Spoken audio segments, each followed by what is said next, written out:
afternoon, everyone. Welcome back to Reference Roundtable. I'm Sarah, and as you can see, Lacey and Michael are not here this week, so Leah is joining me. Hi, thank you for having me. Yes, thanks for joining me. Of course. Leah works in our reference department as well, so you may have seen her up at the reference desk. She also orders books, so I think this will be really exciting to see if any of our stuff that we ordered are in here. So, and I think our unboxings are a fan favorite, so we may as well just get started and see what happens. So I'm gonna go ahead. Which one should we do first? Your side. Okay, we'll do this side first and see what we get here. I'm so excited. I've never seen this step of the process before. I see them online and then I see them on the shelf. Yeah, so you don't get to see the actual books. Yes, Ooh, it's like Christmas. Exciting. It is like Christmas. It's so fun. All right, well, this looks fun. So we've got some paperwork I will save for TS. Oh, our stuff is going really slow. Hopefully it isn't on your end, but we'll keep going. So, okay, I'm just going to grab one of the first ones on the top here. And this one is called Every Summer After. And I know that this one has been popular because I add extra copies for books that a lot of holds are on. And I know that this was one of my extra copies this week. So, sounds like it's kind of a romance, literary fiction, perfect summer read. So it's called Every Summer After. So there's the cover of that one. Okay, Leah, what did you get? Oh, you got two. I got your copy. twin already. Okay. Yeah. The copy of The Crane Wife, which I remember seeing online, and it's supposed to be really popular right now. Very new. I don't know anything about it though. I don't either. But it more than delivers on the immense promise of the viral essay that served as a source. So interesting. It's promising for sure. Sounds like it's a good one. It's got a cool cover. That's always a good sign. Nice. All right. So I'm going to grab this one because it looks super interesting. It's called Venomous Lumpsucker. Wow. I have no idea. Like the ultimate insult. Yeah. But I think it's actually about a little specimen name called that. It looks like it. It's not actually. Oh, and it says the near future. So, yeah.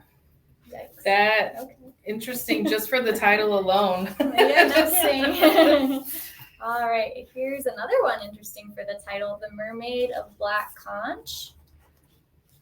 Interesting. Which has a really pretty cover again. Winner of the Costa Book of the Year Award. An enchanting tale of a cursed mythical creature. So that sounds like a nice little escapist read for the summer as well. Yeah, I have not heard anything about that one. Me neither. Okay. We got a couple copies of this one in here. I have seen something about this one. This one is called The Measure, and it is a Read with Jenna book. So Jenna Bush has a book club, and this is one of her picks. And I actually put this on hold for myself because it looked really interesting. On the front, it says perfect for book clubs. It's by Nikki Ehrlich. So it says the measure is equal parts charming and thought-provoking. So yeah, I think I have that one on hold for myself too. Really? Yeah, it's almost like a magical realism kind of. Yeah, they're like everyone in the world is like given the measure of how many days they have left to live. Yeah. And so it just kind of like follows, I think, stories of how they choose to spend their remaining days. And it's kind of a really cool concept, I think. So yeah, I think so that too. One will be popular. That'll be really interesting. A lot of people will. And it looks like we got a comment. So let's see what that says. If our internet allows us to. Yeah. Okay. It's from Anne. And she says, I want to say thanks to Leah for being so kind and helpful in tracking down several books I wanted to read. That's so sweet. You're so welcome, Anne. Aw. You already have a fan. That's so sweet. Oh my gosh. Oh. You make me cry on the live stream. Oh, that's lovely. So the book I just pulled is The Lincoln Child. Chrysalis, a thriller. I don't know much about this one, but I know that Lincoln Child is very popular. Have you read it? I haven't. No? I know he has a lot of fans, so. Yeah, it looks like, stuff. Is it sci-fi? It looks like it could be a little bit. Oh, it could be. Sometimes they could, I don't know. Reality something, but. Interesting. Looks interesting. It does look interesting. Okay. Next, I've got The Lies I Tell, which looks like my kind of read because I love thrillers. So it just says Julie Clark has done it again in her latest riveting domestic thriller. So I think that would be right up my alley. So no kidding. Interesting. Next up, we've got Death and the Conjurer. Has a little top hat and a magic wand on the front. I love anything magic associated, so that sounds pretty cool. It looks like nice. A tribute to the classic Golden Age whodunit. So this could be interesting for sure. I don't know much about it, but I would like to. Looks like a good one. It looks very cool. On our end, our internet is showing very weird, so I'm just gonna try something. Let me do that.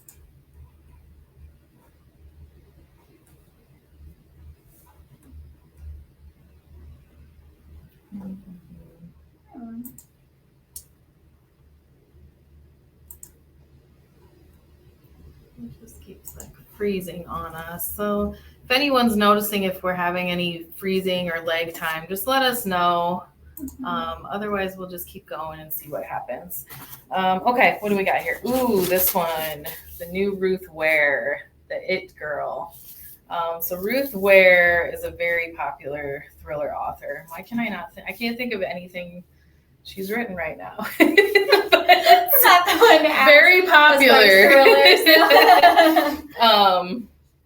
So yeah, I'm looking forward to reading this one. So if anybody, I'm drawing a blank right now. So if anybody can think of any of the Ruth Ware's other titles, let us know. Yeah, let us know what's good. Okay. Good. Oh, and then we did get a couple comments here. So Penny says she read The Lies That Tell is pretty good. She read it last month. So good to know. Thanks, Penny. And this is my mom, Pam, says it looks good on my end. So okay, awesome.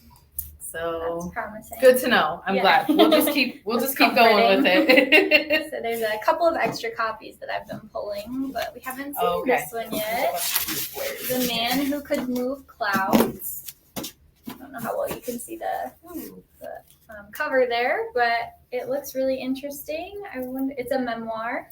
Oh, cool. It looks like there's some photographs in here. I don't know whose story it tells, but he can move clouds. So that's a good sign. Interesting. I love Rojas Contreras. I love a good, Ingrid Rojas Contreras wrote it. For her, it's about her maternal grandfather. So that's cool too that it's written by a family member of his. I bet that's really gives it some additional credibility. But very cool. Looks good. Cool. Oh, we have another Lies I Tell and another Ruth Ware. See what I mean? Super popular. So we already have plenty of copies to go. Ooh, this one looks good. It's called The Disinvited Guest. So it looks like another thriller, which if people are like me, which I think they are, they love their thrillers. So, and this one says it still has traumatic memories and lingering health problems from the pandemic. So it's kind of set in now times, I'm guessing. And so that one looks interesting. I haven't heard much about this one yet. Or the author, Carol Goodman. So interesting. For sure. What else we've got in here? We did get we got a couple comments here. Here it says, I'm coming through just fine. I just finished Cathedral, which you unpacked last month. Good book. Oh, good to know. Yeah. My screen's not letting me do anything else. Bear with us. Oh, and there's another comment here from Anne that says, I've got In a Dark, Dark Wood by Ruth Ware. That was the one I was thinking of. I was just drawing a blank on that one. There's so many thriller authors anymore that I've kind of just mixed them all up. So, okay. Looks like our screen's catching up. Yeah, slowly. There we go. Almost current. All right. All right. Next, I've got Everything Happens for a Reason and Other Lies I've Loved. Ooh, that's an intriguing title. It is. I'm very interested. I don't know anything about it. It's by Kate Bowler. It's a New York Times bestseller. It looks like it's very well reviewed. The colors are pretty too. It is a very pretty book. It's that a means pretty book. Aesthetic is big for me too. A meditation on sense making when there's no sense to be made is what the back says. So, yeah, I can't tell much about it, but it leaves plenty up to the imagination. Looks like a quick read too. Yeah, something light. Okay, this one looks interesting too. It's called Our Wives Under the Sea by Julia Armfield. So I don't know anything about this either, but this one's a pretty thin book too and looks like a quick read. Lots of praise. Someone's, not sure who this is, another author, Kristen Arnett, says, without a doubt, Our Wives Under the Sea is one of the best books I've ever read. It's not only art, it's a perfect miracle. We are lucky for it. So wow, that is high praise. Yeah, miracle. That sounds really good. All right, next I've got Hatchet Island, and it has such a peaceful, pretty landscape on the front for an island called Hatchet. Yeah. But let's see. Oh, it's an eerie, windswept island off the coast of Maine. It becomes the site of a double murder and a disappearance in this new thriller by best-selling author Paul Doiron. There you go. Nice. Yeah, that one looks pretty cool. 2 copies of that one too, so that must have holds. Okay, and the last one in this box is called You Made a Fool of Death with Your Beauty. So another intriguing title, and I love this bright orange. I was going to say the color is awesome. Yeah, I would definitely pick this off the shelf just because of the color. So I've definitely seen this around, but I haven't heard too much about it yet. I think it's a romance because I'm pretty sure it was in the newsletter that I put together. So. Awesome. And I'm not even sure how to say her name. Awaki Emezi. I'm totally butchering that. Yeah. But she's a National Book Award finalist and a New York Times bestseller. So that one looks really good. So cool. All right, we got one more box. It was super fun. Yeah, a good mixture. Yeah, for sure.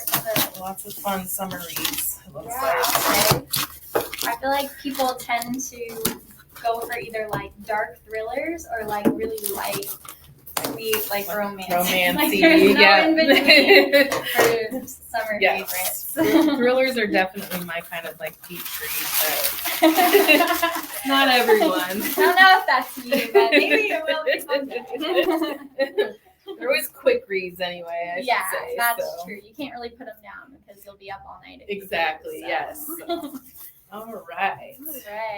A down-home meal for these difficult times. Stories by Marin Hadero. This one looks interesting. Just a collection of short stories, I believe, what I can tell. Set across the U.S. and abroad. Oh, yep, stories featuring immigrants, refugees, and those on the brink of dispossession. Oh, nice. So that would be... Not quite a light read. Not quite a light read, but very informational. Very interesting read. Yeah, for sure. Okay, what have we got here? This one is, this is a tome. This is a big book. It's called A Sacred Oath. It's Memoirs of a Secretary of Defense During Extraordinary Times. It's by Mark Esper. So also not a light read. Yes, not for the faint of heart. No, but very heavy read, but I'm sure, again, very interesting. So, yeah, definitely. Yes. All right. Extenuating Circumstances. Stories of Crime and Suspense. Is the next one I pulled out. So sounds like it could interest Sarah. Joyce Carol Oates is a pretty big author too. So. Okay, there we go. Yeah. Interesting. Yeah, this looks good. Yeah, the cover's really interesting too. It is. I was trying to Almost figure creepy. it out. It is a little bit creepy. I think that's what she was going for. But I think so. Yeah, that one looks neat as well. Nice. Okay. And I know this book is already out and we already have plenty of copies, but we're getting more because there's lots of holds on it. And it's Elin Hildebrand's The Hotel Nantucket. So this one's been a really big read this summer. I've actually not ever read any of her books. Have you? I haven't either, but I've had, even before this one came out, I had so many questions about when it was going to be here and if they could have it on hold. So yes, her releases are always super popular, so we get tons of copies. So right on. All right. I have a couple of these.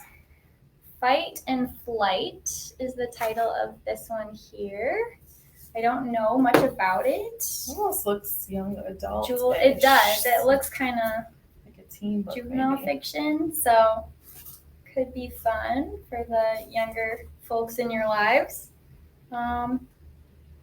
Looks like it's just telling the story of these two young girls, very different circumstances, but it looks interesting. I don't know anything about this author, so might be worth a shot though. It looks cool. Yeah. Here we go. Pretty. All right, and I think I ordered this one because I want to read this. It's called Rough Draft, and it's by Katie Tur, and it is a memoir. It says a must-ride roller coaster of a memoir. Tur has shaken off the blur and blown away some of the fog. So, okay. I love memoirs. Is that a name that I should know? I don't know. Oh, yes. Probably a writer? She says from MSNBC anchor and New York Times best-selling author. So she was an anchor for MSNBC. Oh, okay. A shocking and deeply personal memoir about a life spent chasing the news. So wow, that does sound interesting. I'm a sucker for a memoir. I am too. I love to just read about other people's lives. Right, that sounds more interesting. Yes. One Shot Harry is the next one that I pulled out of here. It's Gary Phillips.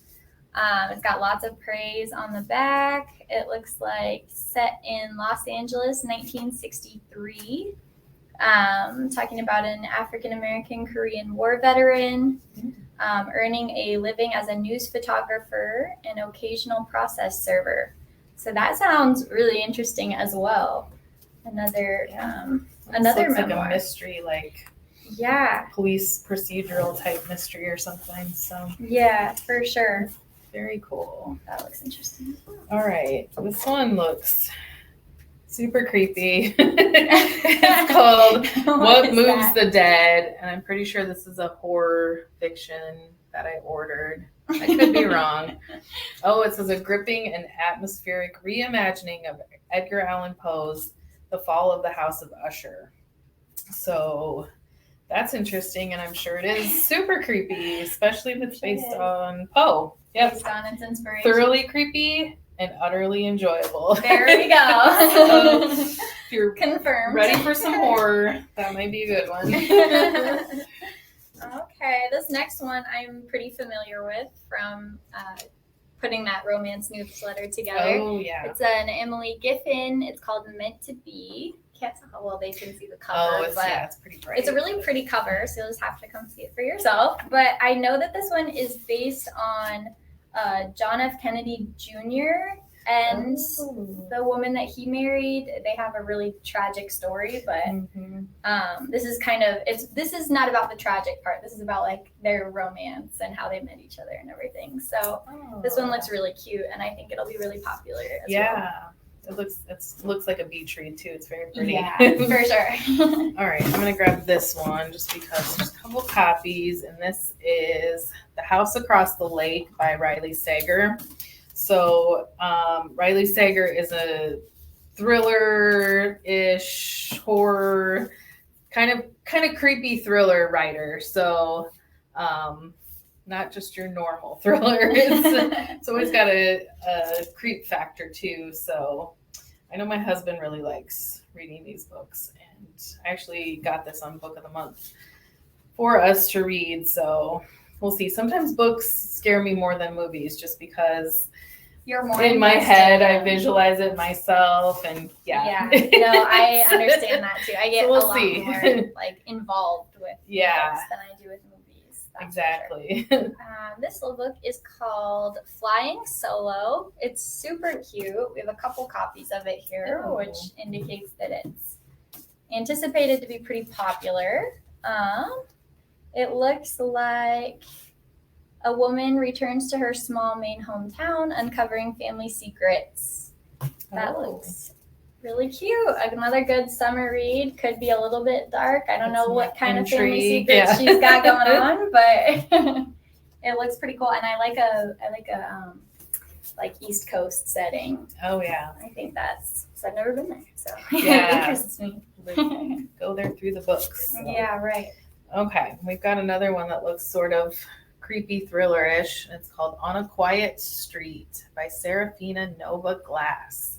I haven't heard of this author or this book, but yep, it looks interesting. It says the perfect neighborhood can be the perfect place to hide. So disturbing. Definitely some mystery thriller in that one. So. Yikes. Yeah. I'm just gonna keep pulling the cute books out. I'll take all the dark. You've got all of like cutesy. This one is called Bet on It. It says when it comes to love, all bets are on. It looks cute. It's got a little bingo card on the front, which you gotta love. Hot, sweet, and utterly unique is what the criticism on the front says. So that one sounds like another fun, like lighthearted, very cute kind of read as well. Okay, we'll stick with the theme. This one's called The Murder Rule. It says on the front, no one is innocent in this story. And it's by Dervla McTiernan. I haven't heard of this book or the author again, but it says for fans of the compulsive psychological suspense of Ruth Ware and Tana French. So if you are a Ruth Ware fan, it looks like this one might be a good pick. So yeah, for sure. Cool. Interesting. All right. Next up, we've got a really pretty cover for Other Names for Love, a novel here by Tamar Sumrall, maybe. Something. These names are really hard sometimes. I've never heard of that author, but lots of really great praise in the front. It looks like it's written about a young man spending the summer with his mother in London. So, but it looks like he grew up in Pakistan. So some different cultures to explore there. And it looks really pretty. That is really pretty. It's almost got like a metallic. Yeah, it's like iridescent. I don't know if you guys can tell. Sun or moon. It's really pretty. Yeah, very pretty. It looks interesting. Nice. Well, it looks like this is our last book, and I got stuck with one of the cutesy ones. So that's okay. It's called The Roughest Draft by Emily Wibberley. So definitely looks like a summer beach read. It's got little cocktails on the back and everything. That's how you know. Yep, and it's. Yeah, it looks like they're working though from the pool, so I don't know. I don't know if I condone that. So it just is compulsively readable. So another just light, fun read. It says this is contemporary romance at its best. So fun. A good one. So okay, we all did right, get a that's good variety. So that was very fun. Yeah. Watch out, Michael and Lacey, because I had way too much fun with this. Exactly. And you're not gonna get to do any more present opening. Yes. I have anything to say about it. Yes, that was very fun. So thank you. We've got a comment. Pam, my mom says, nice to meet you, Leah. Thanks. Nice to meet you too. You've already got tons of fans. It was super fun being here. It was Thank you all for watching. Thanks everyone for watching. If you see anything you like, they should be in our catalog already, so you can put something on hold. If you missed part of the title or something, give us a call, send us a message here on Facebook, comment. We'll get you taken care of. You can always email questions at siouxcitylibrary.org as well, and we can answer your questions there. So Thanks again for joining us. This is probably our favorite episode to do just because we like looking at the books as much as the viewers. So be sure to join us again next week and we'll have another fun episode for you. So keep reading, Sioux City. Bye. Bye.